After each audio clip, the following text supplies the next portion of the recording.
seat for an hour, and they bought one candy, a green and pink striped bag, or a jackknife. Went away.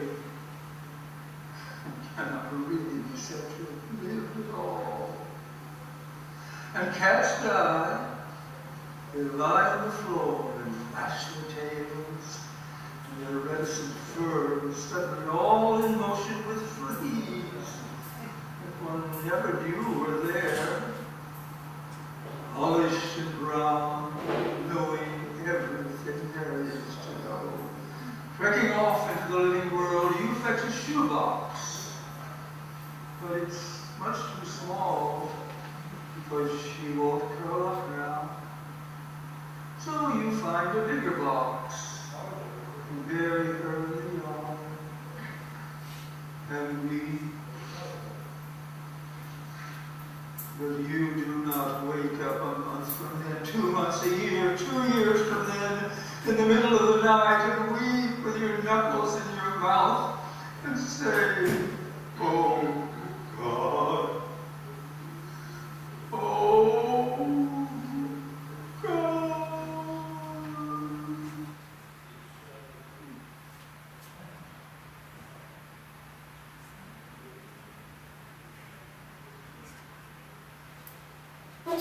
Childhood is the kingdom where nobody dies that matters. Parents don't die. And if you could say, for heaven's sakes, must you always be kissing a person? Or, I do wish to guess you should stop having to wheel with your thimble.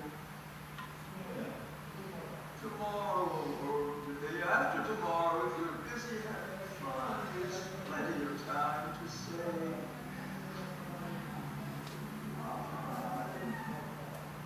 I'm sorry.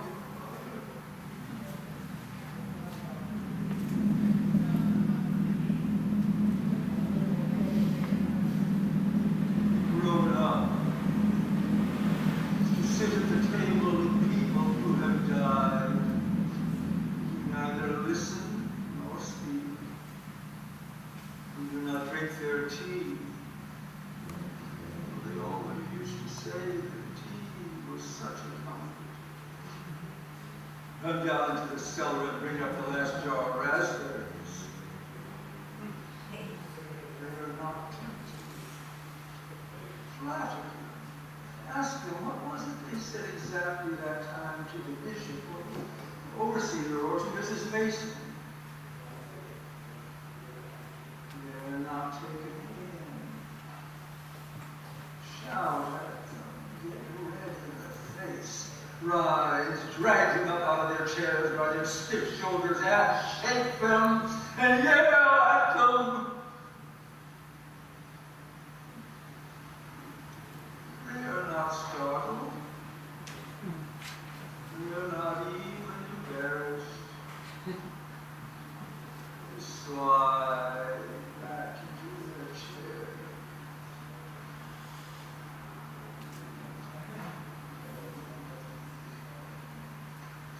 Your tea is cold now. You drink it standing up.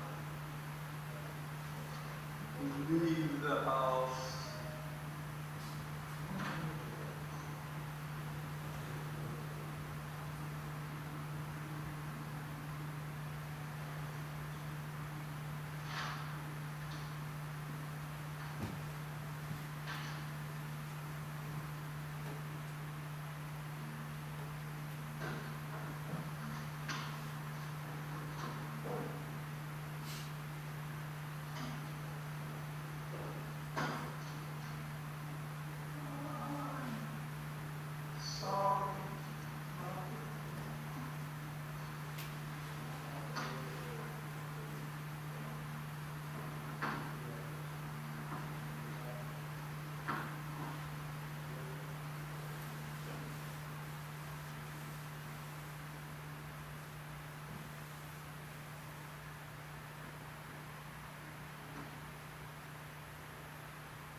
Hey,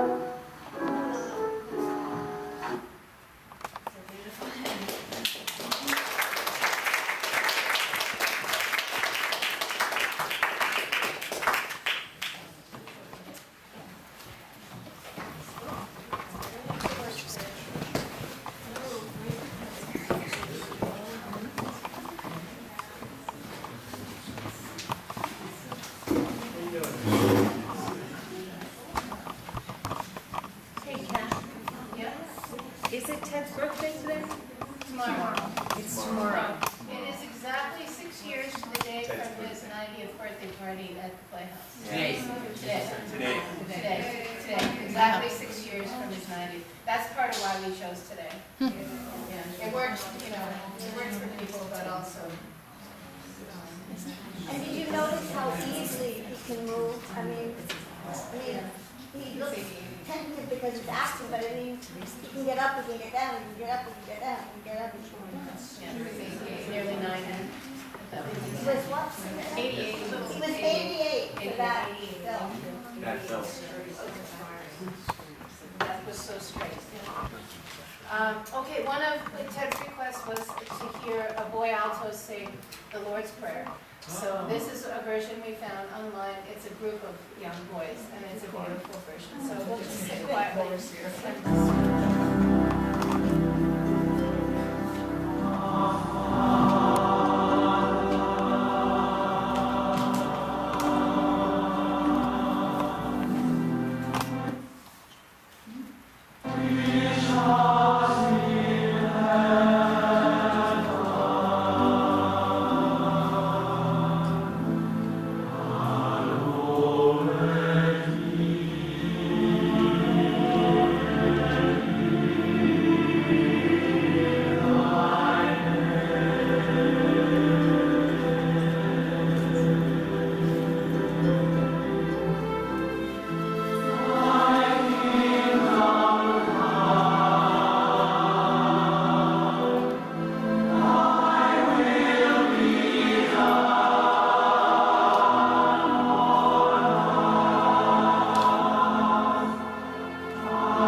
Do we want to do it, or is it too late? No, that's after Judy Anderson.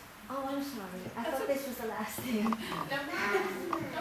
we're not done yet. Okay, Stephen. Okay. You wanna say? Yeah, I'll say, I would say something brief. So I started with the Playhouse in 2000. And my first introduction to Ted was from Nicole. And I had no idea, I actually had no idea what I would, you know, I knew that I was doing musical theater. And that I would be having a second piano, so before David was involved. And so Ted, I would always be listening to Ted. Ted would be doing this amazing, and he was, of course, as we all know, brilliant pianist, brilliant classical pianist. The key word was brilliant and classical pianist. As far as I knew, Ted was not really a fan of the musical theater world in the same way. So like every time I would be doing something, you know, I always was worried because Ted would be like, I know that Ted was not like, he was kind of cringing, you know. and literally we had these sharing things in the theater.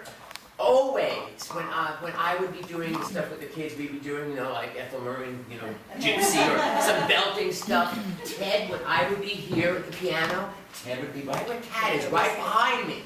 And I could hear him go, and then literally, I would always have to check because I'd turn around and say, Ted, and he'd be, shh, shh, shh. Put your soft pedal on. I mean, literally, no matter what, I could never please Ted. I would always be hoping, you know, because I'm known as a little bit of a banger. I am not the same kind of thing. So I would always wanted his approval. Never got it. He was very adamant about how he felt, as we all know. So, I did a lot of stuff at the Playhouse. Before David, I would write some stuff for the kids to do. So I wrote this song called "When I'm Here" that I wrote the music for. And we did it over the years. And one year, I said, I'm going to make it my mission. It was a musical theater song. It was not a classical song. It was a, you know, old-fashioned musical theater, like something out of like a Stephen Schwartz thing, guy who wrote Pippin, and Godspell. So I did it, and then one year I said, you know what? How can I get Ted involved in this? How can I win him over? You know, like how can I make him, you know, join over to the musical theater world? So I said, Ted, would you please consider writing a four-hand,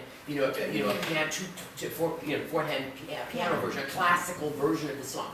And he went, no. I said, please, it would be so wonderful to take this musical theater thing and make it a classical thing where you have, you know, you and I to play it, and then you could teach me. It would be so fantastic, and the kids could have like such a different version than the typical, you know, accompaniment that I was doing. No, I won't do it. Well, I don't remember the exact events, but one Saturday, he came in with an envelope. And in the envelope was this thing. I said, oh my God, Ted, that is so fantastic. Will you do it with, no, I won't. I wrote it out for you, but I do not want to play it. I said, Ted, this would be fantastic. I literally would ask him like the 2 or 3 years in a row, never would do it. So I still have this piece I'm hoping someday. He never, ever, but he did say, here you go, this is for you. So that is my, yeah, that's true. Yeah. So anyway, I don't know if I ever never pleased him as a pianist, but he did support. This was his support of the school and of the people. So that's very I want to draw your attention to a piece of paper that's over there that David and David Stephen. most of it. Okay. They changed the lyrics to "You're the Top" when we celebrated Ted. Ted worked for the Playhouse over 60 years. He started in the late 1940s when he graduated the Playhouse accompanying classes. And so these are the lyrics, "You're the top," and they changed the words, and it's really cute. And David made sure he put all the references to Ted in this. For instance, you're the best, you're a great dancer. We're impressed, you're a prayer's answer. You could play all day and we pray you wouldn't stop. And dear Ted, if we're the bottom or the top, it's just one for us. What do you think, David? We should read it. No, we're not going to. Read it. Memorial. You have to start blind for that. Yeah, right. And we know, and here, you know what? We don't have a piano. We need a piano. You could read it. You could read the lyrics. You could read it. Read it. You could just read the lyrics. David, do you want to read it? If you want, I'll read it, sure. David, over here. There you go. Could you stand up, David? I We will, can't yeah. see you. And I guess I'll say, Ted, I love what what Steven said because. But David, he would never complain about your playing. No, this is the truth. I am not jealous. He would be sitting behind it, but David's playing, he'd be smiling, and I'm playing. That is the truth. The thing I will say about Ted before to sort of like piggyback on what Steven had said is that I write music as well, and I was always impressed with his improvs that he would do. So I'd be sitting outside the room while Nicole was teaching, and I'd be like listening like, he's in a mode right now, just kvelling over those things. And then I ended up actually getting to play with you as well and doing some of those. And he gave me this thick bag. Well, it's a bag, but it's all like this thick packet of all of like a lot of his ballet music that he would use in classes and things like that. Because I had asked him, as would often happen off the cuff, "Hey, I'm playing for the Princeton Ballet for some like stuff. How do you do that?" Whoa. And then he went, the next week I got all that stuff. There you go. And so one day I had written a ragtime, some ragtime piano music, which was one of my passions. And I played it for him, and he sat there the whole time. Yeah. Like this. And I finished playing, and he's more silence after that than anybody wants to hear after playing an up-tempo song. So, very good. Fingers are too straight. It's like I was playing, I was nervous as hell to play in front of him. So, but he was lovely actually. It just and then he started giving me his books as he was writing them. But it is true. I mean, as musicians, it is really very true that I don't know. I can speak for you, but all joking aside, it was an honor to be there in the heyday when I first before they got sick because with all the gruffness and all the honesty. He was brilliant, and what he did, and what she was so lucky to have that. And as you said, the kids were so lucky to be having them. As Darlene said, they were so supportive of that. Anyway. And so the takeaway from that is that regardless of how we would say something, it was that the insistence on it being good or bigger than you were was something that was really, that we take with us, So, all right, so it's the first few verses of You're the Top by Cole Porter. At self-expression, it's our confession that from out of our mouths it's slipped. That we are more or less well-equipped when we're not stripped of a script. And to our sorrow, we had to borrow from somebody else's song. But if you listen, you won't be missing the gist of just how we felt all along. You're the top, you're a Porter lyric, you're the top, you are stratospheric. You are something nice on a maestro's music stand. You're a Bach cantata, a Brahms sonata, you're Steinway grand. You're the best, you're a grand dancer. We're impressed, your prayers answer. You could play all day and we pray you wouldn't stop. And dear Ted, if we're the bottom, you're the top.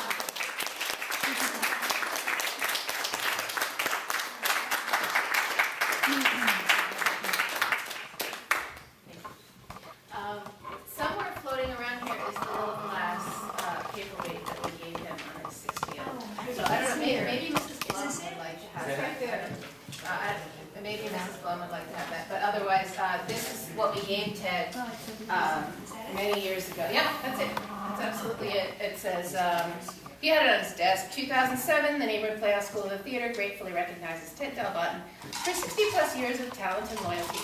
More alive than the others. And he had that. Yes, we gave that tips. I don't know if you'd like to have that, or that seems to be appropriate.